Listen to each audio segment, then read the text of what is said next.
I'm currently playing Runescape Chest Locked, which means I can only use loot from chests and train using activities that are chest related. Running agility laps? Nope. I have to use these silly underwater chests. I've been playing like this for over 1,000 hours with one goal: completing every raid in RuneScape. Last episode, I completed Beneath Cursed Sands and finally unlocked the Tombs of Amascut. So now it's finally time to do it and get to raiding. Roll the intro.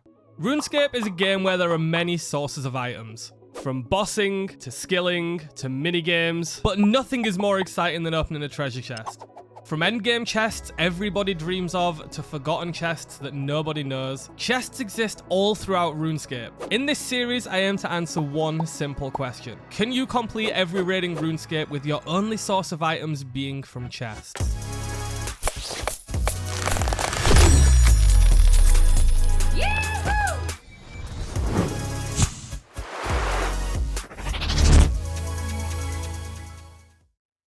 Well, here we are at the Tombs of Amascut. I just want to crack straight into these raids. We've got decent stats, I think we'll be fine. I haven't done a Tombs of Amascut in a long time, so let's just get straight into it. I am so excited. Now, the Tombs of Amascut is really interesting because you've got all of these invocations that you can put on that make the raid more difficult. If you put none of these on, it's the easiest raid in the game and nothing gets buffed, as you can see here. And if you put every single possible invocation on all at once, you'll see that everything gets buffed an insane amount. To gauge how difficult this is going to be, I'm going to do my first raid on entry mode, 0 invocation, so nothing on at all. This will give me the bare bones for the raid, and we'll see just how far these stats can push us and how many supplies we're actually going to need to use, which should tell us how high we can push. For the puzzle rooms, a really helpful plugin is the Tombs of Amascut plugin. This will help you solve the puzzles much quicker without much thought, so honestly, I'm just going to keep it on. And that brings me on to Kefri's puzzle room. With the Tombs of Amascut plugin, as you can see, things get marked on the floor, so I can just run on these marked tiles, and the room will be solved. This applies to pretty much every room in here. It's just a helpful plugin, so there's no reason not to use it. Speaking of RuneLite plugins, most of us can't play the game without them, and with Project Xanaris coming in the future, with teasers that we may even be able to add things to the game itself, interest in development within the RuneScape space is at an all-time high, and that's where today's video sponsor Boot.dev might be able to help you out. Boot.dev is a learning tool to help you master backend development from start to finish using the Python and Go programming languages. The content is easily digestible as the website fully gamifies the experience, creating an environment that not only motivates you with the rewards and quests, but also reduces the boredom of traditional e-learning and makes learning genuinely enjoyable. If you get stuck, Boots, the cute AI bear wizard, will help you through your thought process, helping you get to a solution without giving you the answer. Being a software developer myself, I can genuinely advocate that this website helps make learning more efficient by simply making it fun. Besides, the developers are gamers too, meaning a lot of the learning will be very familiar. I genuinely do wish I had something like this when I was first starting, so if you want to gamify your learning experience, earn achievements as you learn, and claim rewards for succeeding, click the link in my description box and use the code Tellacon for 25% off your first payment. And yep, that even includes the yearly plan. Thanks to Boot.dev for sponsoring today's video. As this was my test run to get me back into Tower and relearn the mechanics, I won't go into too much detail here, but as it's a 0 invocation raid, this is the easiest raid the Tombs of Amascut can ever be. And while that is true, there are actually quite a lot of issues. The rooms went by fairly easily, defeating the first boss using only 2 doses of prayer potions. But this was a problem. Obtaining just 10 prayer pots alongside decent food took me almost 24 hours of grubby key farming. So I really need to find a way to conserve supplies here. The second boss was a similar story, only using 1 dose of prayer potion, but introduced yet another problem with supplies: darts. As a chest locked account, I have no access to ammo saving devices such as the Ava's accumulator, which is normally a non-issue because I can just pick the darts up from the floor, but here I can't. For some reason when fighting Zabak, all of the darts just cease to exist, so having a high health boss fight using only range uses hundreds and hundreds of darts. I got 18,000 darts from the Perilous Moons, but as I need to conserve some for the other raids, I'm really hoping this doesn't become a big issue. After 2 bosses, a helpful spirit spawns and offers you some free supplies. We have the raid version of brews, the raid version of restores, and even some special potions like this ambrosia that fully heals your health on prayer. Add in the smelling salts, which are essentially better overloads that boost combat stats significantly. And after the second boss, I no longer have to use any of my own prayer pots or food. This is really good news, because I essentially only have to conserve supplies on the first 2 bosses. It's a shame there's no raid specific darts though, right? That one's still gonna be a problem. Not needing to be lenient with the raid supplies, the 3rd and 4th boss went down pretty easily. Then, before the final boss of the raid, there's yet another resupply. So outside of using a prayer pot and hundreds of darts, a 0 invocation raid didn't seem like that big of a problem. However, it did make me worried about the future. Every time you increase the invocation level of a raid, not only do the boss's health and defense increase, but also does their damage. And due to the lack of defensive bonuses on the Perilous Moons gear, and the fact I still need to wear items such as the hand boots, even on 0 invocation, the amount of chip damage that I took from basically every boss in here was a lot. This will only get worse on higher invocation levels, which is slightly concerning. Anyways, I ended the raid with my first tower chest and got a nice surprise. The purple would be in this sarcophagus, but we do not have one. What is in our chest? First tower loot. We got a cache of runes. That might be really good, you know. The gold bars are good for jewelry, and toad flax I can't really use yet. But inside this cache of runes, you guessed it, is runes.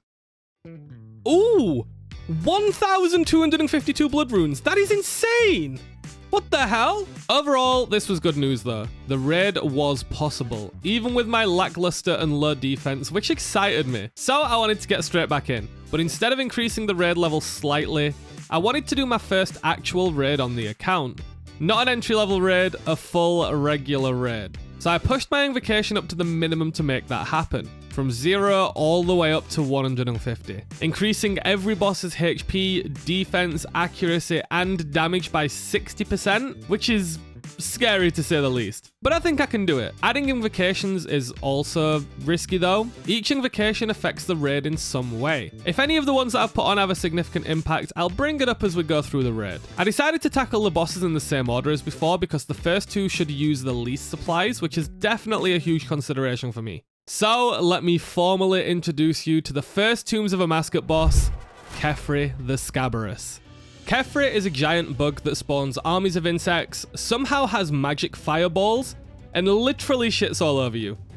It's a fairly simple fight. Dodge the fireballs that come down by simply avoiding the shadows on the floor. Every few attacks, Kefri will use one of 2 specials. A dung attack that throws the player back and spawns dung that stays there throughout the rest of the fight, or some eggs. The lighter ones explode, so I'd really need to make sure that I don't stand near them, and the darker ones will spawn range minions if they're not killed. These range minions will deal damage for the rest of the fight, so they're kind of annoying. The one thing I really need to make sure is that I place all this dung in one spot. If I stick it in a corner, it's really easy to stack it, giving me as much room to breathe as possible. You might have also noticed that the shadows are 3x3 here. This is because of the aerial assault invocation that I added on, which makes 9 tiles have fireballs instead of just 1, making it a little bit harder. Kefri has multiple phases, and after the first phase, this range minion spawns. After the second phase, a major and a melee spawn, which can cause quite a few issues if you've got some ranges up. I just took some damage. I've got to be very, very careful here. This fight's obviously longer because it's got more health and defense, but my hits are way, way more inaccurate. I do not like this. And there's phase 2. Now the major and melee spawn. I have to focus the major or it'll release a giant hit. Major down, but the range minions are slapping me because I've got to pray melee on this other bug. Like, I've used so much food here.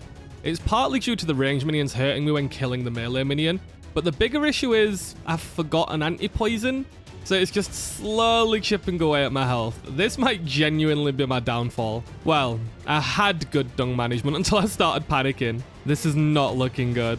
Okay. Final phase. I need to not use any more supplies here. Well, I managed to complete it, but I'm not that happy about it. 5 doses of restore used, 3 food left. Can I even kill the second boss like this? Anyways, time to introduce boss number 2, Zabak.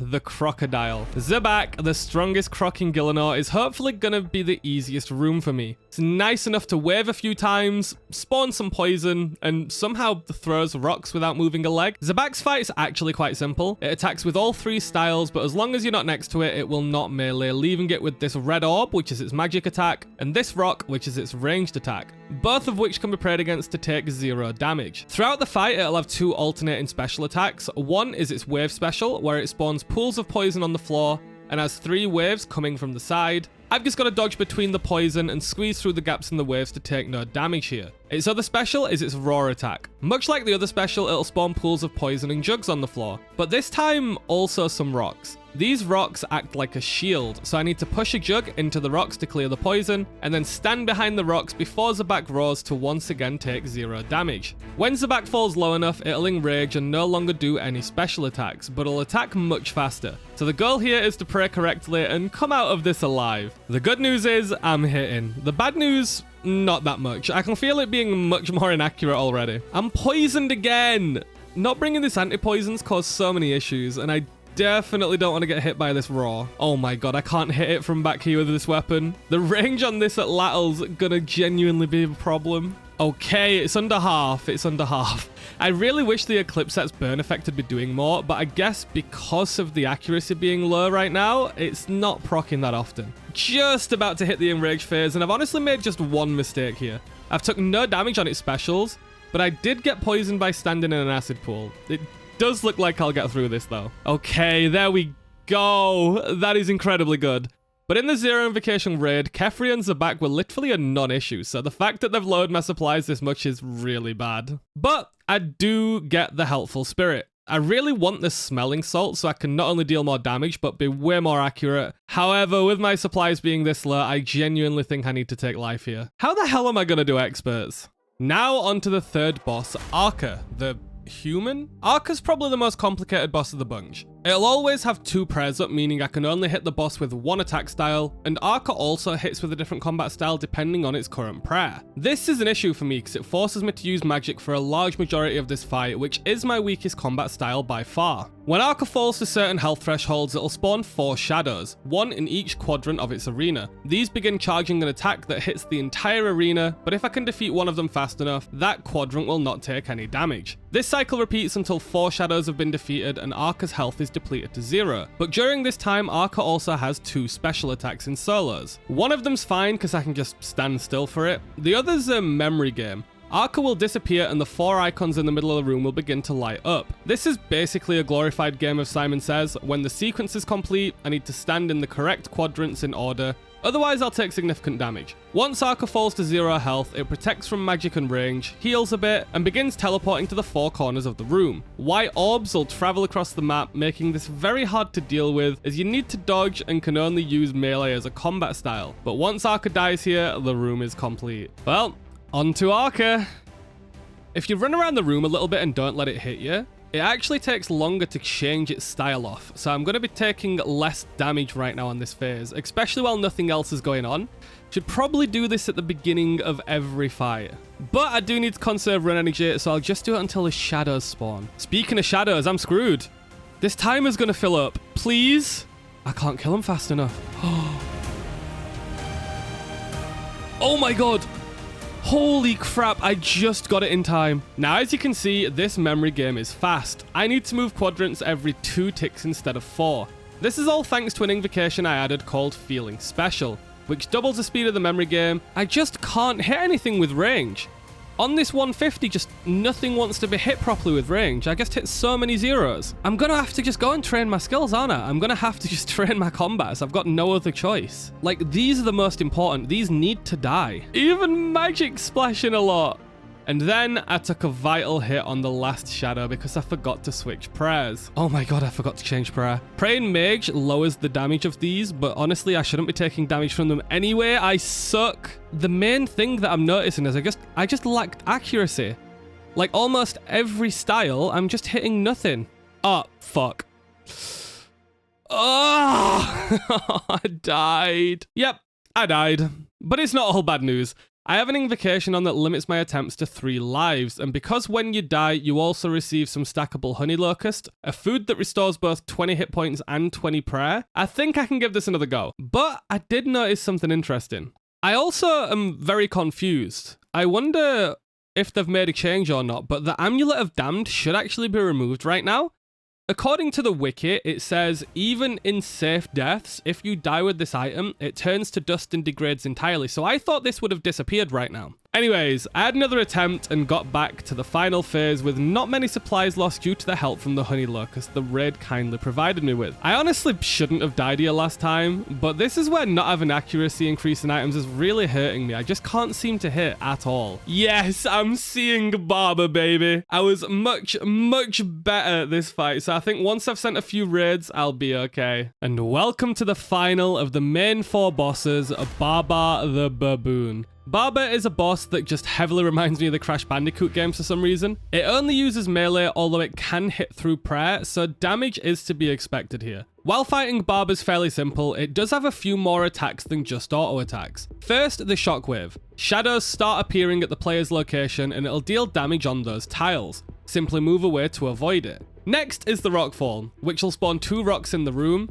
At some point during the fight, it'll throw a large rock at the player, and you need to stand next to one of the rocks on the floor to mitigate most of the damage. Otherwise, you'll get hurt. Throughout the fight, it also has a chance to spawn little ranged baboons. These need to be dealt with, because if they're left alive, they'll open the sarcophagi around the room, which causes constant damage around them. The only other thing to worry about here is the boulder phase. At both 66% and 33% health, Barber will go to the top of the room and start throwing boulders. One of these is cracked and it'll take damage equal to the player's max hit as long as they're using a range weapon. If I can one-hit these, I'll be golden. Barber hits a lot of chip damage through prayer, so I need to focus on avoiding damage from all of its other attacks, otherwise I'm going to use a lot of supplies. I have an invocation on called Shaking Things Up, which increases the shockwave attack on the floor to be 5x5 instead of 3x3. I've got to make sure I'm paying attention to that. Oh fuck, I don't one-hit them. I guess this is what I get for not bringing in more range potters. But I still managed to pull off a boulder skip.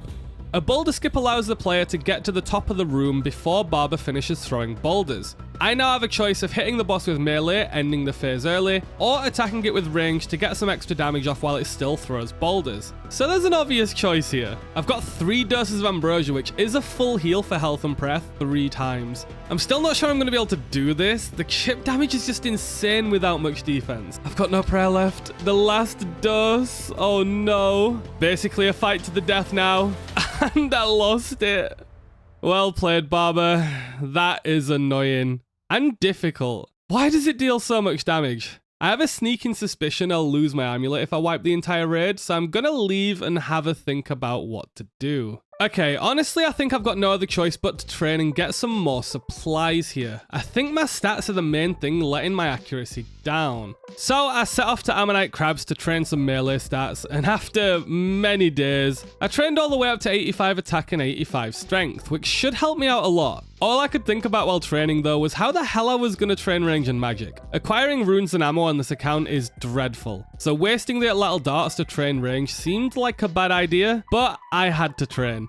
So I gave myself 3,000 darts to waste and spent a while at Ali Morrison's Rune Doku minigame to get myself some runes. I decided to train these skills on the baby red dragons to get more grubby keys for supplies for raiding, as well as the baby red dragons having a water weakness for the magic training, which should speed it up. Long story short, I only managed to get a couple of magic levels and 3 range levels until I ran out of darts. These are so hard to train being locked to chests, but levels are levels and I am much stronger than before. The grubby keys got me another 10 or so prayer and super restore potions, as well as a couple hundred more food. So let's go and see if I can have a better round 2 and put this training to the test. I went back to send a 150 invocation raid, and this time it started much better. I started prayer flicking a bit on Kefri and managed to use just 2 doses of prayer potions and 1 shark. And on Zabak, I actually managed to use 0 food, actually bringing an anti-poison to both of these fights, alongside playing better now that I've got more experience, made these go a lot smoother. Because of the additional supplies, I actually managed to take some smelling salts from the helpful spirit, which will boost my stats so much for the remaining fights. Arca went by deathless this time, but I did use a few supplies. Having the salts made this a much better experience though. I could actually feel the extra accuracy,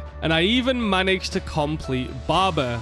But the same thing happen. Even with the smelling salts and all the extra stats, the chip damage in this fight is insane. If you look at my supplies, I had to use almost everything I obtained from the Helpful Spirit alongside the supplies I brought in with me on these last 2 fights. Meaning all I'll have for the final boss is whatever the spirit will offer me. Because I got 2 smelling salts before, I can take life here without worrying about any damage, meaning I at least get a full inventory and some ambrosia for this final boss. And now, let me finally introduce you to the final boss of the raid, the Wardens. The Wardens is the longest fight in the raid, consisting of 3 phases. I'll only touch on them briefly. The first phase is this pillar, which I need to kill as fast as possible. Failure to do so will cause lights to spawn, which I can avoid, but also orbs that'll be fired, which are unavoidable damage. Once the pillar is destroyed, one of the Wardens will spawn and we enter phase 2. I need to defeat the Warden while praying correctly against its attacks, as well as dodging all of its other attacks, such as this red floor that moves around, this red floor which comes in from the side, and these skulls fired by the pillar, which deal damage in a large area. Once the Warden is down, a core will spawn, which always takes max hit damage with melee weapons. After a period of time, the Warden will reactivate and I'll need to fight it again,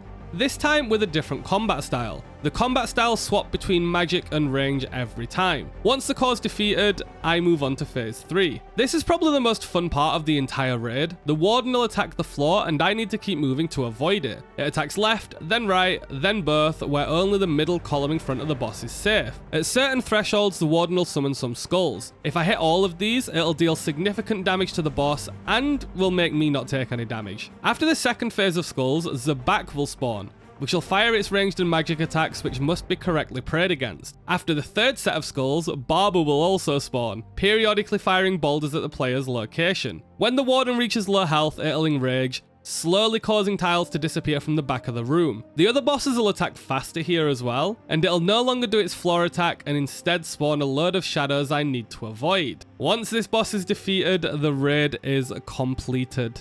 This is it, one boss between me and a normal raid completion. The obelisk was dead at this point on the Zero Invocation raid. I'm gonna have to take damage on both of these orbs. Oh my god, this is already so slow. The orbs are draining my supplies. I need this to die now, or else I'm gonna take 28 again, please.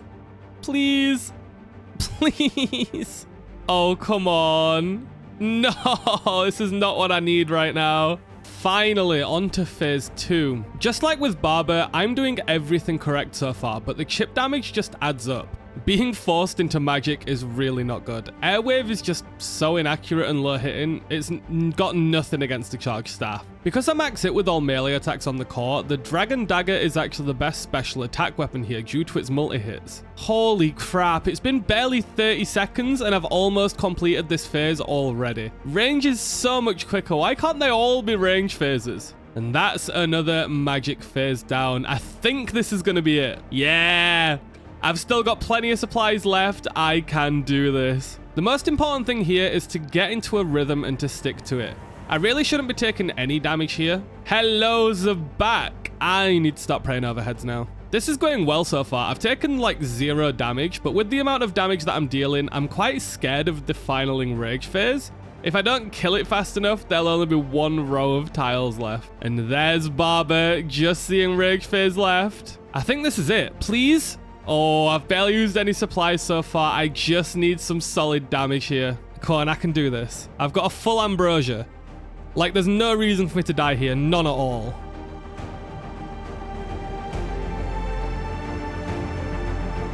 I can't believe how close the DPS check is. Oh my god. And I've done it. The first normal raid on the account completed at any raid. I've done entry mode Tob, entry mode Tower, and that is my first normal Tombs of Amascut run. I've got a 1 in 50 shot at a purple. Let's see if we can get one. I'm going to do the walk. Let's do this. I am so excited. I've actually managed to complete a raid. Oh my god. And it was scuffed. I can do far better than that, but can we get a purple? We cannot. It would be right there. But let's see the regular loot. That is not bad in the slightest. I am so happy that I can do tower now. And with my first normal raid completed, there was only one thing left to do. Try and get myself one of the rarest items in the game, a purple. Last raid, I had a 2% chance of a unique, basically a 1 in 50 chance of a purple. But I used a fifth of my supplies and almost 1,000 darts, which honestly isn't too sustainable. However, much like Settled in his Swamp Lake series, now that I've completed a 150 invocation raid, I can now group up with other players up to that invocation level to help me get a purple and to go and have some fun. But I cannot push higher than that until I complete higher myself in a solo raid. Before I teamed up, I went ahead and did one more solo to make sure it wasn't just luck, and got some juicy Ranar seeds in the chest. But unfortunately, no purple. I wanted to have some fun at this point, so I found some viewers to raid with and sent a few raids. In my first duo raid, I actually got a Thread of Eladinis, which is kind of a unique. It upgrades the rune pouch. However, with my rule set, I have no way to obtain a rule pouch, so this is essentially useless to me. It once again does beg the question though, should I be able to obtain the components of items that I get from chests?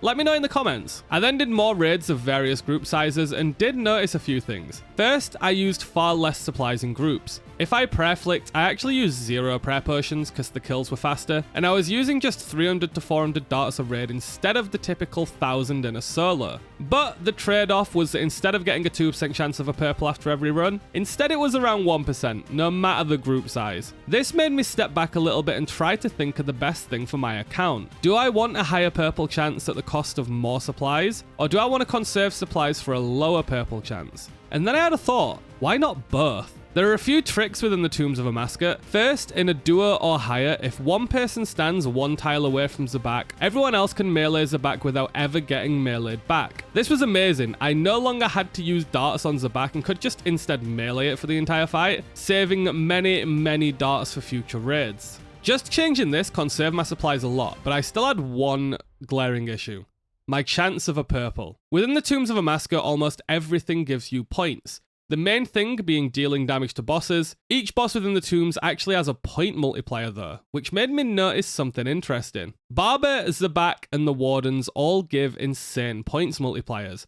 So I tried cooking up an idea to use this to my advantage. There's a method on Barber called Red Xing, which essentially lets someone tank it the entire fight and take 0 damage, while letting me hit the boss for free. I don't need to do this in solos until I attempt expert raids, and I never thought I'd have a use in a 150.